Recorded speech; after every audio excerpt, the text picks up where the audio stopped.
Welcome back to my channel. So ಇವತ್ತು ಏನಕ್ಕಪ್ಪ ನಾನು ವೀಡಿಯೋ ಮಾಡ್ತಾಯಿದ್ದೀನಿ ಅಂದರೆ, ನಿಜವಾಗ್ಲೂ ಟ್ರೈನ್ ಟಿಕೆಟ್ ಬುಕ್ ಮಾಡ್ಕೊಂಡು ಹೋಗಿ ಮಂತ್ರಾಲಯಗೆ ಅಂತ ಯಾಕೆ ಹೇಳ್ತಾರೆ ಅಂತ ಗೊತ್ತಾಗ್ತಾಯಿದೆ. ನಿಜವಾಗ್ಲೂ ನೋಡಿ ಎಷ್ಟು ರಶ್ ಇದೆ, ಕಾಲಿಡೋಕ್ಕೂ ಜಾಗ ಇಲ್ಲ.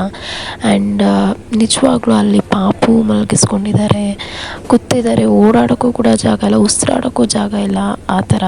ಆ್ಯಂಡ್ ಇನ್ನೊಂದು ನೋಡ್ಬೋದು, ಆ ಡೋರ್ ಮೇಲೂ ಕೂಡ ಕೂತಿದ್ದಾರೆ, ಅಷ್ಟು ರಶ್ ಇದೆ. ಇದರಲ್ಲಿ ನೀವು ನಿಜವಾಗ್ಲೂ ಆಗಲ್ಲ. ದಯಮಾಡಿ ಟ್ರೈನ್ ಟಿಕೆಟ್ ಬುಕ್ ಮಾಡಿಕೊಂಡು ಕ್ಲೀನಾಗಿ ಬನ್ನಿ. ಈ ಥರ ಅಂತೂ ವಯಸ್ಸಾದವರು ಪಾಪು ಯಾರೂ ಬರಬಾರ್ದು. ನಿಜವಾಗ್ಲೂ ಹೇಳ್ತಾಯಿದ್ದೀನಿ, ಬರಲೇಬೇಡಿ ಈ ಥರ ಟ್ರೈನ್ಗೆ.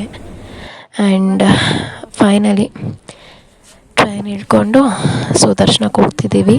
ಇನ್ನೊಂದು ಏನಪ್ಪ ಅಂತ ಹೇಳಿದರೆ, ಲೈಕ್ ಇವಾಗ ನಾವು ದೇವಸ್ಥಾನದಲ್ಲಿ ಇವಾಗ ಪ್ರಸಾದ ಹೇಗೆ ಕೊಡ್ತಾರೆ, ಇಲ್ಲೂ ಹಾಗೆ ಪ್ರಸಾದ ಕೊಡ್ತಾರೆ. ಈ ಪ್ರಸಾದ ಪ್ಯಾಕಿಂಗ್ ನಾವೇ ಮಾಡ್ಬೋದು.